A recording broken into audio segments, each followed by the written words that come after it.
All right, welcome to the Leadership Think Tank. Today we're going to be talking about challenges that lead to victories. Challenges lead to victories.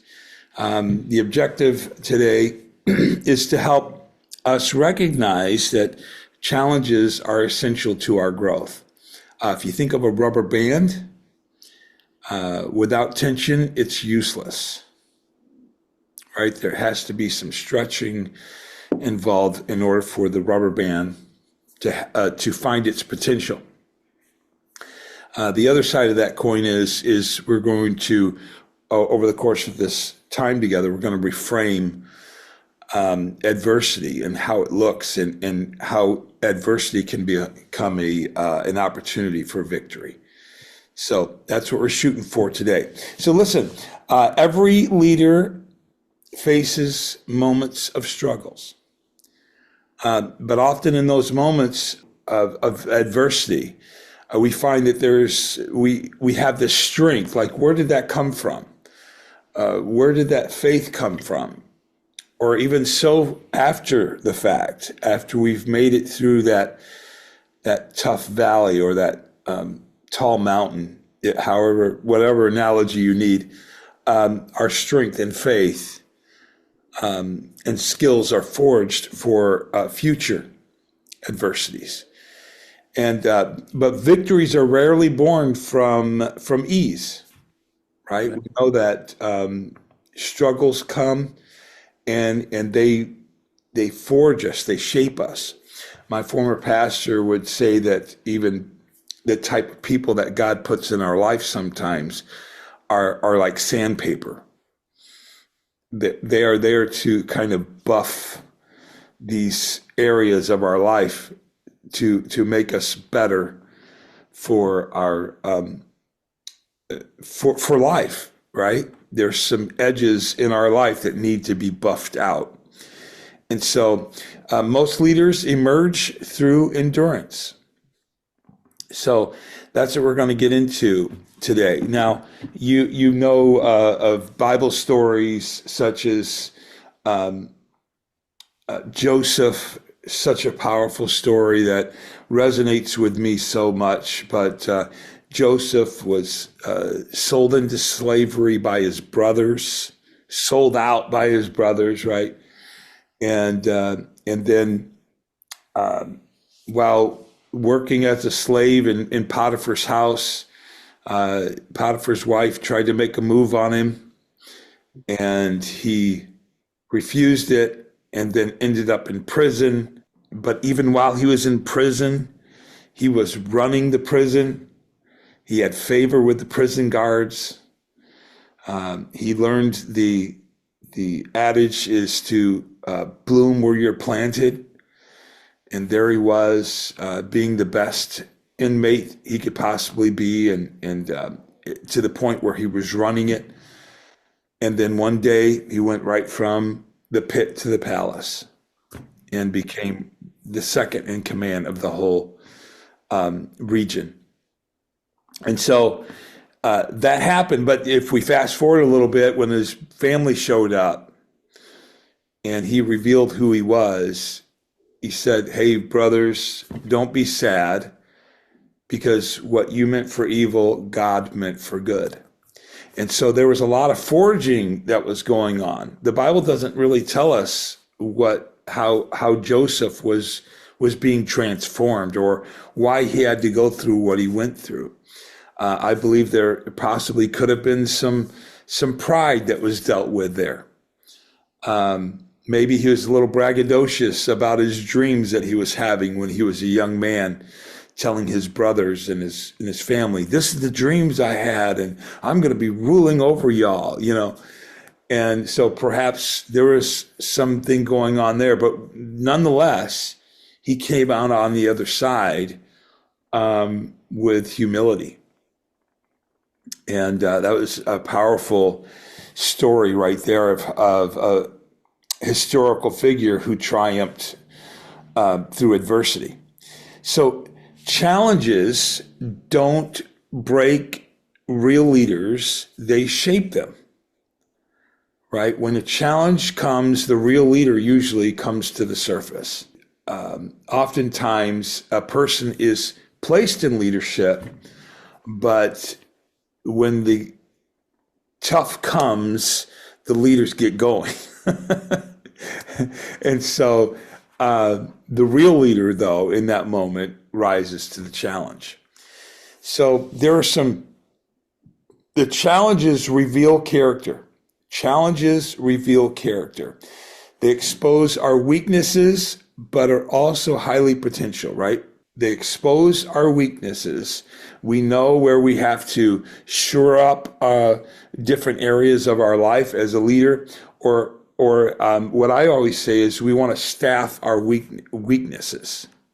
Staff our weaknesses. There are some areas we're just not going to be that good in, right? No matter how much training we get, we're not going to be as effective as if we hired someone who was effective in that particular area. We're not called to be a Swiss Army knife, where we have all these different blades or corkscrews or whatever to do every kind of job. But there are some areas where we can certainly be effective in. But it's knowing how to see those areas in our life that are of weaknesses, and nothing like challenges exposes those, right? But these things will help us to develop, and where we can shore ourselves up, where we can grow a little more, or staff our weaknesses. Every leader will face seasons of testing, whether it be financial or relational or spiritual, but each test contains a lesson that prepares us for greater impact in the future and helps us to be more stable, or someone that others can rely on when this stuff hits the fan. Instead of asking, why is this happening to me when adversity hits us, ask, what is this preparing me for? Yeah. Right? What is this preparing me for? Why, instead of why am I going through this, what is this preparing me for? Perspective determines perseverance, right? Leaders who choose to see purpose in pain find strength to push through. Maybe this will be a prayer, instead of God, why am I going through this? Say, God, what are you preparing me for? That is a different perspective, totally. Because I can tell you, I've been on both sides of that comment. I think that's better than way I've done it. I was just like, Lord, what good are you going to work out of it? Then I start imagining in my mind the way God's going to go, but he proves me wrong. He does good out of it, but he always shows that he's going to do it a different way than I think he's going to do it. Absolutely. Absolutely. And sometimes things just won't turn out the way we envision it, for good or bad. But at the end of the day, we're still going to be standing. By the grace of God, we will stand, right? We need to turn the challenges that we face into growth. I mentioned last week that John Maxwell wrote a book called Sometimes You Win, Sometimes You Learn, right? That we're learning from the mistakes or learning from the challenges that we face. And so here's something that we can do when we're going through a challenge, is to reflect before responding, right? To step back and assess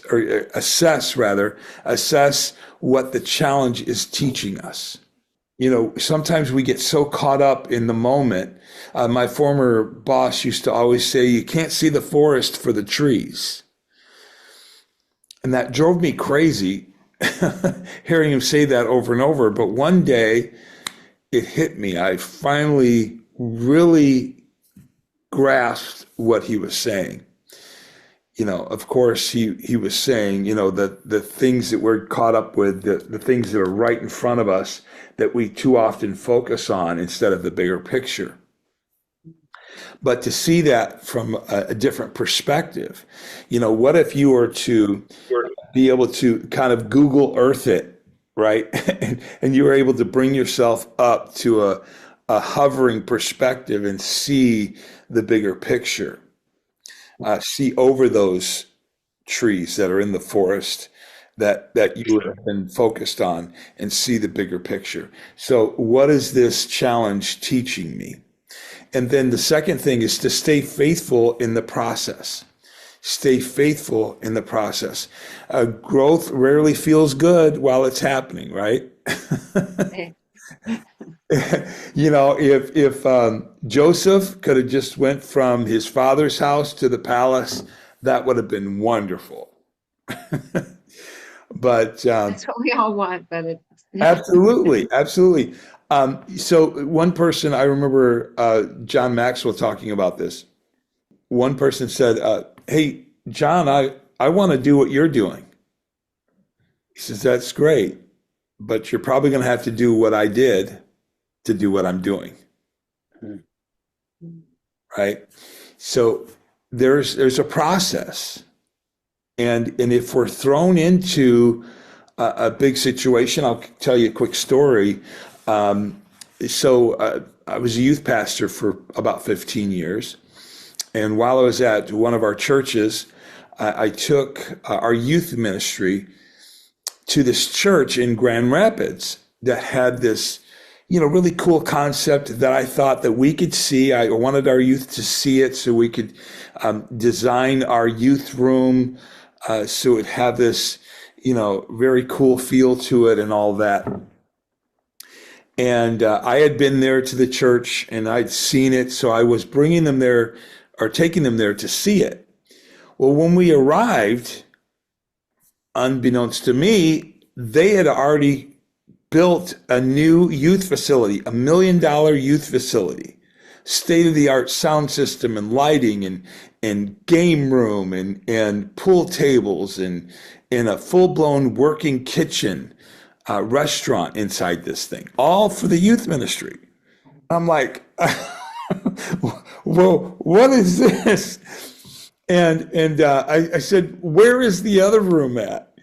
And so I took the youth to the other room where it was nice. They had a juice bar and a Route 66 kind of vibe in there with the rear end of a 57 Chevy sticking out of the wall. It was cool.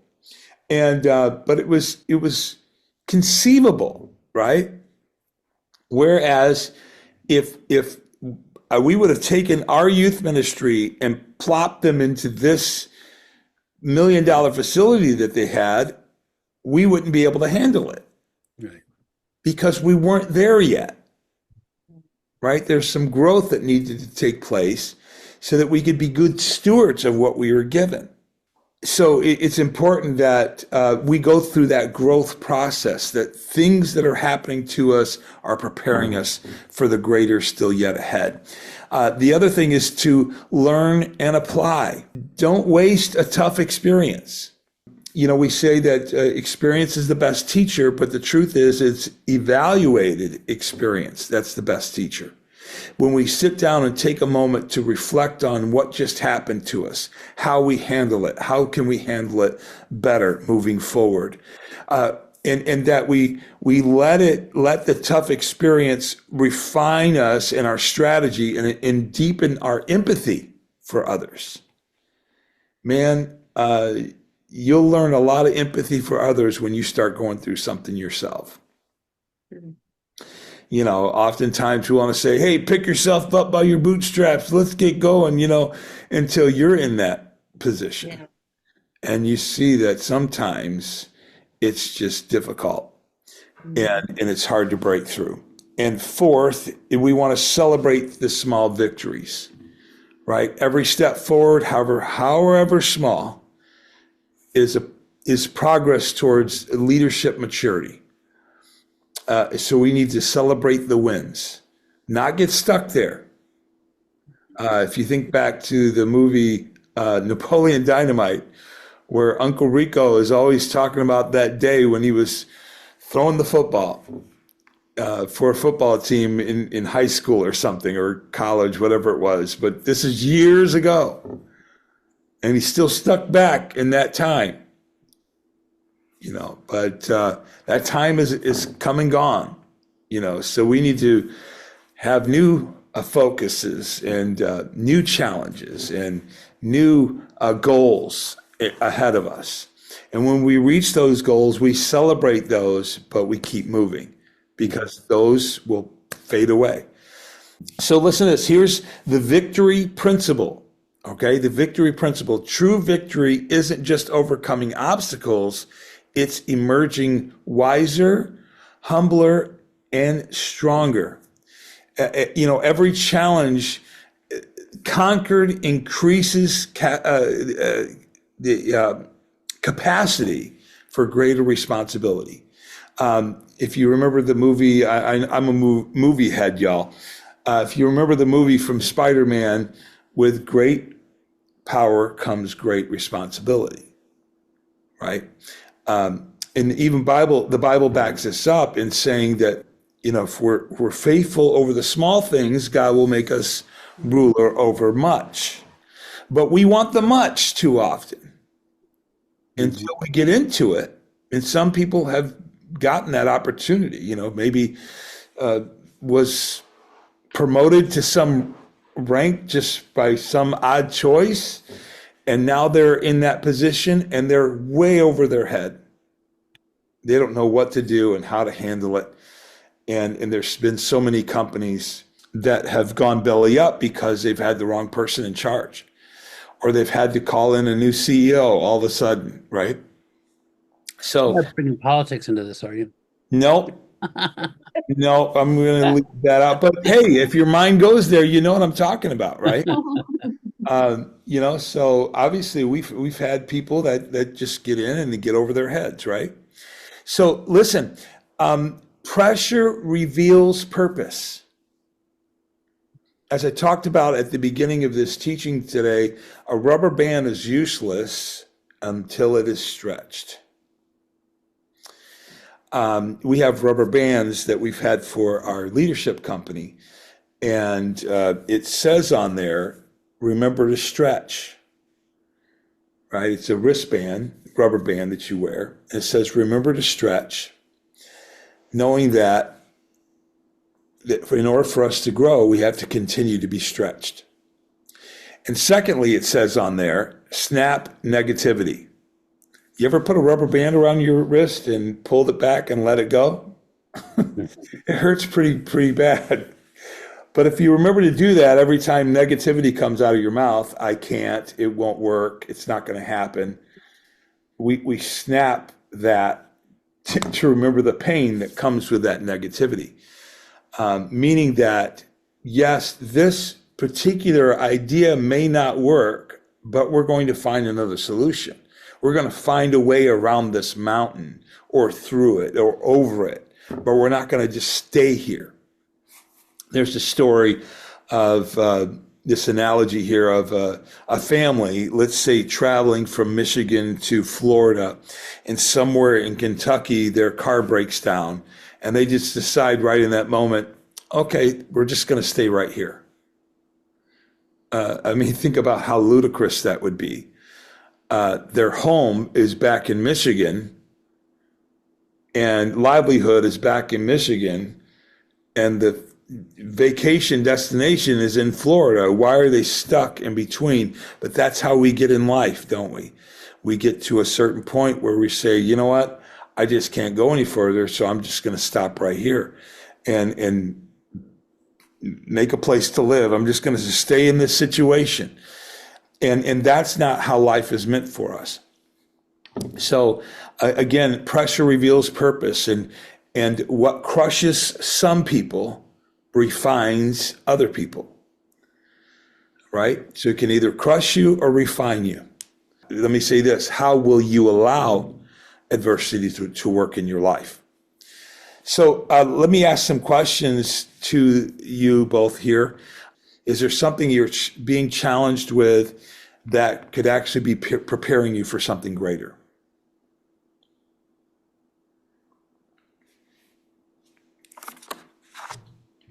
Go ahead, Vicky. You're first.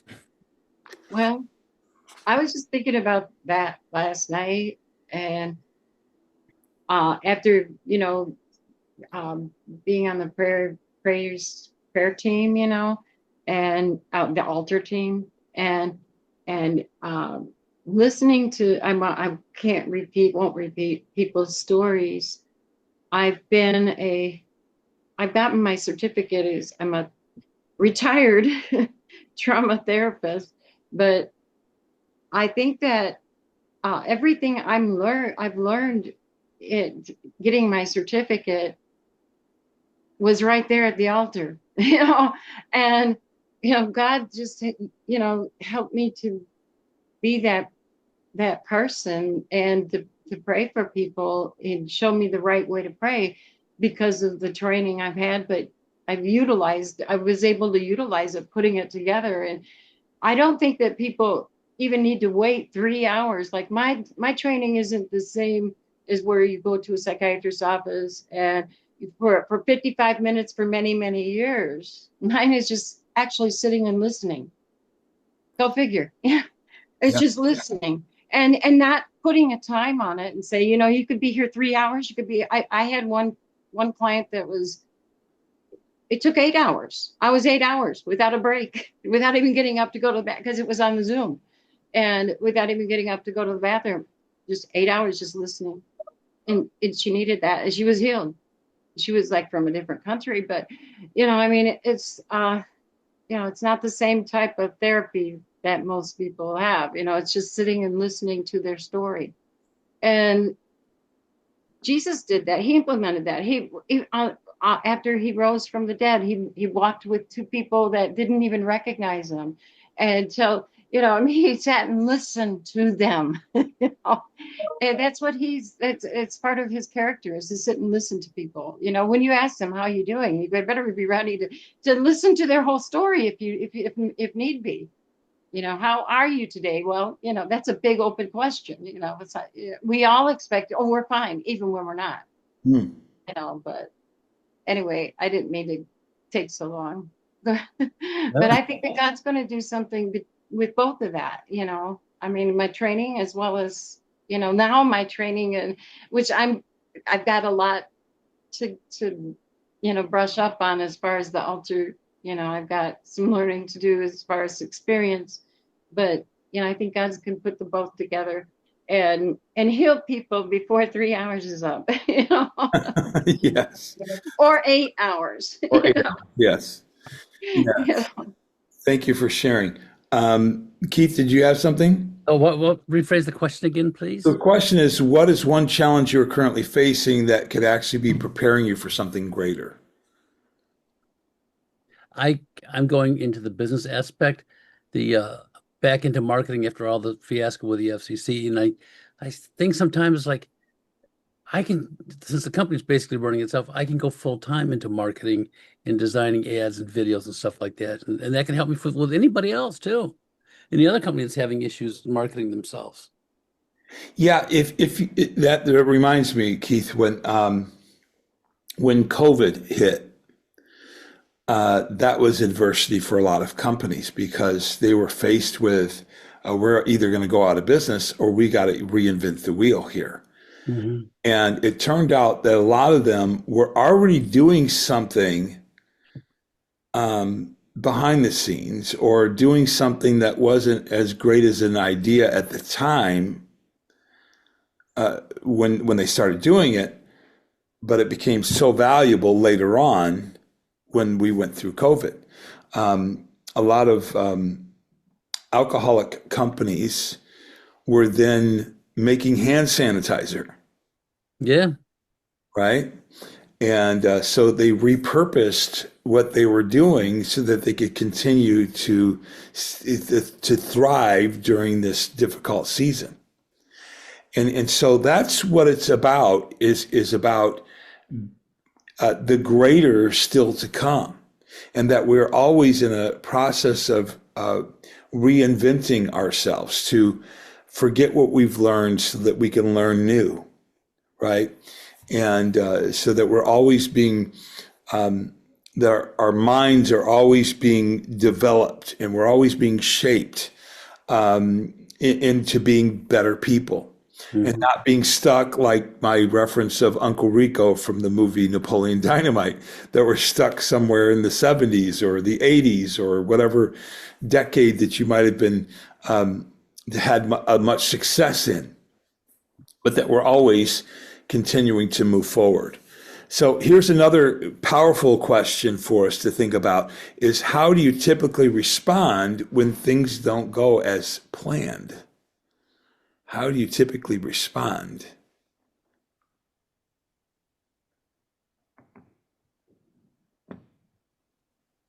So the things that don't really respond to me very fast that I have issues with is when I've got a problem with programming and I just rush to send it over to the technician instead of me looking for it.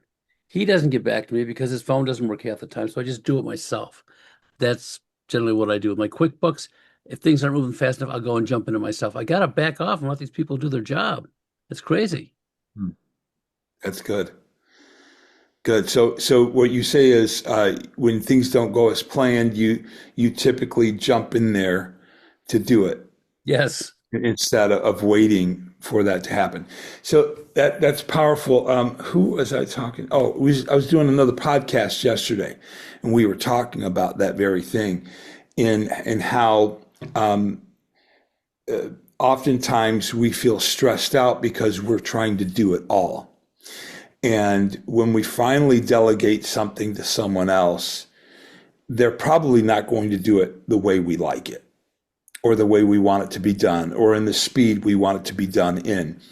And so we will end up saying, no, you do it this way. Oh, let me just do it. Right. And now we're still doing it all. And guess what? They'll say, yeah, go ahead and do it. So I remember when my wife and I, we were at my dad's church working with him. And a lot of the people there at the church had this mentality, we'll just let Tom and Gina do it. Mhm. So I'll share you the story I shared yesterday. When we were getting ready to leave my dad's church to take a position at a different church, I was standing on the stage at my dad's church, and I looked over to the right, and in the spirit, I saw a section of the brick wall missing. And God spoke to me, and he said, this is what's going to happen when you leave. And I said to the Lord, I said, God, why would you have us leave if that's what's going to happen? He said, number one, because I told you to leave. Mhm. But number two, the people here at the church are going to see that hole and begin to fill it. Oh. And so about 6 months later, or 3 months later, even, we're getting phone calls from people from the church saying, we're so sorry for not helping you. And all they had was one of those bricks from that wall. Okay. They only had one piece of the pie, but they were saying, wow, this is a lot of work. Sorry for not helping you guys out. But it just showed that we were of the mentality that it needs to get done and someone's got to do it. So why not me? And, after a while, you're just stretched thin and you're not doing anything with great quality because you're not able to focus your whole self on one brick. You're constantly focused and your attention is diverted to several different spaces. So, and then once we turn something over to someone, will we have the patience to wait on them to get it done? So that's a good point that you brought up there, Keith. Vicky, did you have something before we move on? Not really. I mean, I'm not as advanced. When things don't go my way, I get frustrated and pray. You know, when I feel that frustration, I stop, drop, and pray. But that's what only thing I know to do so far, but I'm learning. Yeah, so I would think that other people would, blow a gasket, get upset, get frustrated, quit, all kinds of things when things don't go as planned. I've done everything I know to do and nothing works, right?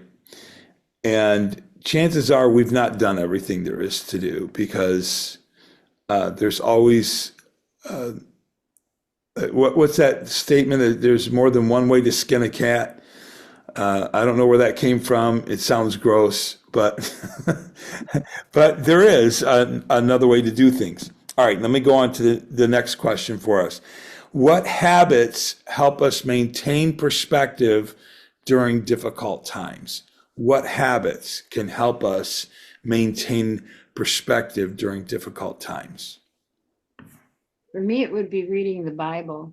Hmm. You can't see me because the sun is just, it's coming in. I love the sun. It's so pretty. But anyway, I thought you're being angelic. it would be nice, but no, it's the sun. But anyway, what was the question? I had an answer, but the sun was blinding. Yeah, what habits help you maintain perspective during difficult times? Reading the word and praying. I mean, that is what I do. I mean, I practically can't let myself have a thought without running it past God. You know, especially when things are not going the way I planned them to go. I can't allow just random thoughts go through my head. Yeah. You know, my habit is to stop, drop, and pray and read the word. And what does the word say? You know, and that's just what I do. It works. It works. He works. He does it. That's right. That's right. Cast your anxiety or your cares on the Lord because he cares for you, right? Keith, did you have something? I'm good with that.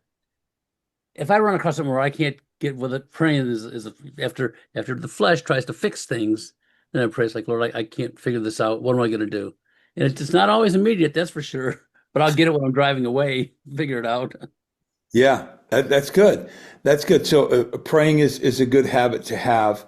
When I'm going into a difficult situation, I'm always praying, God, give me wisdom. Mm-hmm. Before going into it, give me the right words to say. And, I'm at least starting there. But I think that helps that when we go into a situation, especially if we know it's going to be difficult, that we're already preparing ourselves through prayer or through the word and through trust in the Lord. When I was going through a difficult time spiritually and basically mentally back a year ago, my daily time with the Lord and prayer and Bible and all that, and a lifetime of it, had really helped through that darker season, where on one hand, I'm facing the realities of what I was going through and hearing the negative going on over here, but on this side, I'm hearing the word of the Lord. I'm hearing what the Bible says and what God has always already spoken to me and all of that. And that helped me, but I was hearing both just as clearly. And it was a tough season. I knew what I needed to do because of what I was hearing from the scripture and what I've developed myself as for so many years as a man of God and a Christian. But over here, I was, experiencing that dark place, if you will, which gave me empathy for other people, which I think that I may have lacked some empathy in that particular area. just because I'm like, come on, let's get moving. Again, cast your cares on the Lord. He cares for you and all that. It all sounds wonderful, but when you're walking through it, it changes your perspective. And so somebody asked me just recently, do you think all of that prepared you for this, where you're at right now as pastor of the church and everything? And I would say a resounding yes. Absolutely. We've been through so much, my wife and I, that we're able to stand much stronger and to be a more solid couple, to be a good foundation for the church and help us to lead the church in a better way. So another question, or the last of the four, is how can your current team of people or your ministry culture better support members that are going through challenges? So that's pretty powerful. So how can your current team, or how can you support others in the challenges that they may be facing? How can we do that?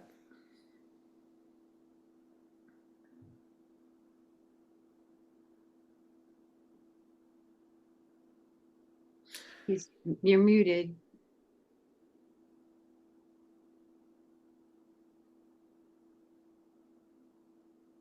I did that because my dog was barking at Amazon. So listening is key, and this is Vicky, what you do. They don't. If your wife comes home, your spouse comes home and starts talking about work, they don't want answers. They just want you to listen. Mm. And that is such a huge thing. People say, "Oh, he's my best friend." Well, I'm not your best friend, but I listen to you. So they think that that is good. Mhm. That works out well. Yeah, listening. That's powerful. Yeah, so that would support people definitely. There's there's this video that's out. I encourage all of you to look it up on YouTube, and it's called "It's Not About the Nail." It's not about the nail, and there's this woman talking to her husband, and she's got a nail sticking right out of the front of her forehead, and she's talking. She says, I just have this pain," and her husband's going, "It's it's." She goes, "No, it's not about the nail, but I'm just having this pain," and he's like, "It's right." It's right there. And she said, "No, it's not about the nail, but I just had this pain." He goes, "Oh, I'm so sorry. That must be tough." She goes, "Thank you so much." And it was on that note, Keith, about listening, right? Just listening and and being empathetic with the next person. And sometimes people just need a little bit of that. Yes, we need to snap back to reality. Yeah, the nail needs to be pulled out of your head. That's what's causing your problems. But that's not necessarily the solution in that moment. Yeah. Many times, if you listen long enough, they'll come to their own solution and pull the nail out. Yeah. That's what I've noticed. That is golden, Vicky. Thank you for that. That is true, though. Yes. I've seen it happen. Absolutely. Absolutely. That's very good. All right. So, what's that? Yeah, and you do that. We've been doing business coaches over the years. You'd ask a question, and then you'd shut up, and then I got to talk and think of something. It's like, oh, okay. Well, that's the beauty of coaching, which I love to do. But it's the beauty of coaching where a question is presented, and we have time to reflect on it and think about it. And especially when we're forced to give an answer, it causes us to go into those deep areas of our mind and say, "Okay, I've got to come up with an answer. Where's the answer at?" And typically, we have the answer. We know what the answer is, but we don't rarely access it because we're not given time to think and to dwell on that question. And so that's the power of coaching. But that's just it. It's when we're put in that position where we have to think it through. And, it's nice if we come across a list of questions and we try to answer them. But when someone is holding us accountable and waiting for an answer, that it causes us to really dig deep oftentimes to do that. So, so let me ask this question here. Can you identify one current challenge and can you commit to viewing it through the lens of victory? Let me rephrase that by saying this. If you know there's a challenge that you've got to face, what would happen if everything worked out great? Oftentimes we're frozen in time or frozen in this moment because we think that this thing we've got to do is going to be nothing but trouble.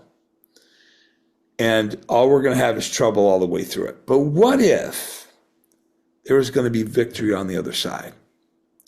Man, I often think about Jesus. He prayed in the garden, Father, I don't want this cup, take this cup from me. He didn't want to go to the cross as a man. He didn't want to experience the pain. And guess what? He knew what the pain was going to be like. He foresaw the people spitting on him and smacking him and placing a crown of thorns on his head. He already saw that coming, which we don't have that luxury to do. And had we had that luxury, we probably would never face adversity. We'd never go through it, right? Run and hide. We'd run and hide, yeah. But Yeah. Jesus knew that, and he said, Father, can you take this cup from me? I don't want to endure this. But yet he did, because he also knew the victory on the other side of it. And so I think that if Joseph would have known the victory on the other side of his calamity, he probably would have said to his brothers, you know what? You guys are right. Hey, I'm sorry. Forget about my dreams. Yeah. And then said, forget about it. But if we can view something through the lens of victory, that we're going to come out on the other side victorious, one way or the other, it changes the perspective of going through this. I shared this when I was preaching a message called Be Bold. And I talked about, in Hebrews, I believe, chapter 11, the middle part of that chapter there is talking about, David who killed Goliath, and all these great victories that took place. And, there was a adversity and then there was victory, right? But then there were those who were martyrs, who lost their lives defending the faith. But the difference for those, and the Bible says this in Hebrews 11, that basically their focus was on the victory, the ultimate victory, the reward of heaven and being in God's kingdom. They were looking to that. They were looking to what Christ would be doing on the cross. They were looking ahead to the victory. So the question is can we identify one challenge and commit to viewing it through the lens of victory rather than defeat?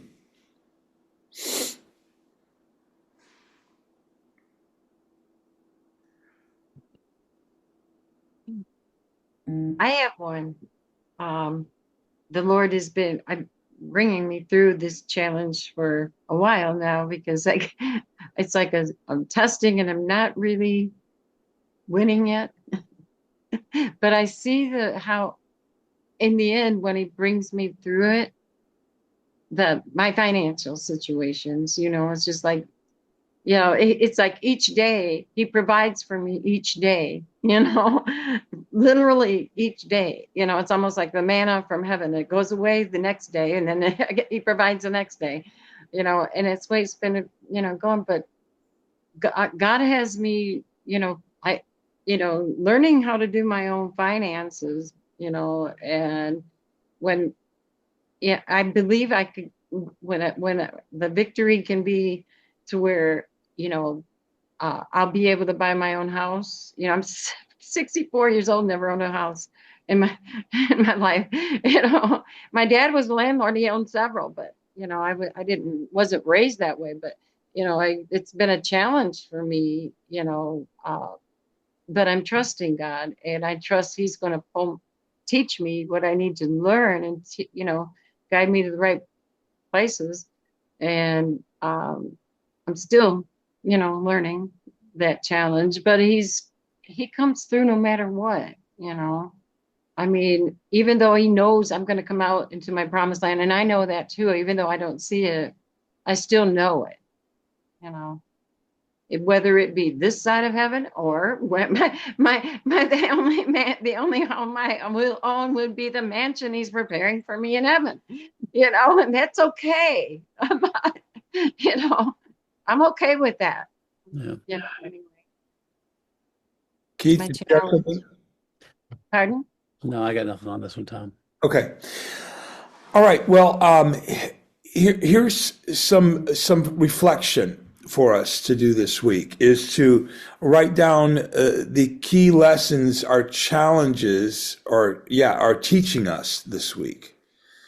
What is my challenge teaching me this week? And then pray and reflect on that obstacle and how it can lead to personal growth, even for your team if you're running a company or just a team of people at church. How can this obstacle lead to growth for us? And then this is super important. Encourage one person around you this week who's facing a tough season. Remind them that their struggle may be the soil for their future victory. Wow. I would like to say, and I've heard this years ago, is that we want to seed clouds for future rain. Seed clouds of faith for future rain. Amen. Right? We want to be speaking into that. And so the struggle, what the weeping may endure for a night, but joy comes in the morning. That's scriptural, right? So here's a reaffirming central truth right now for us is challenges don't signal defeat. They're the birthplace for every great victory. Yeah. Right? Challenges don't signal defeat. They are the birthplace of great victory. And so if we can move through the rest of our day, the rest of our week, the rest of our life with this thought in mind that with every challenge, it prepares us. If I can take a quick second and read a scripture here on this, I just want to read it. Perseverance in the Bible. Let me see if that'll help bring it up really quick.